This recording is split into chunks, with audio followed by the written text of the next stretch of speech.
ಇವ್ರ ಮನೆಯವ್ರನ್ನ ಯಾರು ಕೊಚ್ಬಿಟ್ಟು ಆನಂತರ ಪರಿಹಾರ ಕೊಟ್ಬಿಡ್ಲಿ, ಅವಾಗ ಒಪ್ಕೊಳ್ತೀವಿ ನಾವು ಕೂಡ. ಅಲ್ಲ, ಇವರು ಹಿಂದೆ ಮುಸಲ್ಮಾನರು ಇಲ್ಲಿ ನಮ್ಮ ಹಿಂದೂಗಳನ್ನ ಆಕ್ರಮಣ ಮಾಡ್ಬೇಕಾದ್ರೆ ಕುತ್ತಿಗೆ ಕೊಚ್ಚೋರು, ಇವಾಗ ಹಸುವಿನ ಕೆತ್ತಲು ಕೊಚ್ಚುತ್ತಾ ಇದ್ದಾರೆ. ಇದೊಂದು ವ್ಯವಸ್ಥಿತವಾದ ಷಡ್ಯಂತ್ರ. ಕುತ್ತಿಗೆ ಕೊಚ್ಚುವಂಥದ್ದು ಕೇರಳ ಮಾದರಿಯ, ಅದು ಮುಸಲ್ಮಾನರು SDPIನವರು PFIನವರು ಕೇರಳದಲ್ಲಿ ಈ ಮಾದರಿಯ ಒಂದು ಕೊಲೆಗಳನ್ನು ತಂದಿದ್ರು.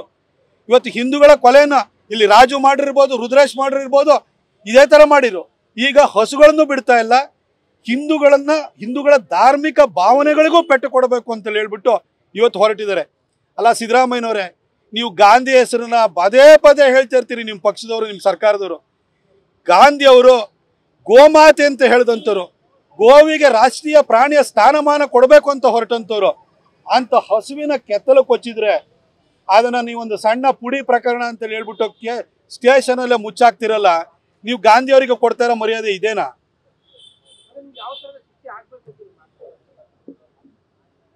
ಆ ಹಸುವಿನ ಕೆತ್ತಲು ಕೊಚ್ಚಿದನಲ್ಲ, ಅದ್ರ ಹಿಂದೆ ಮಾನಸಿಕ ಅಸ್ವಸ್ಥತೆ ಇಲ್ಲ, ಒಂದು ವ್ಯವಸ್ಥಿತವಾದಂಥ ಷಡ್ಯಂತ್ರ ಇದೆ.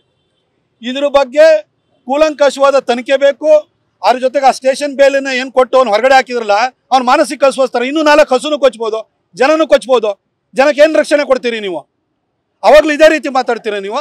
ಅವನಿಗೆ ಸರಿಯಾದ ಶಿಕ್ಷೆ ಕೊಡಬೇಕು, ಅವನು ಇಮಿಡಿಯೇಟಾಗಿ ಜೈಲಿಗೆ ಹಾಕಬೇಕು.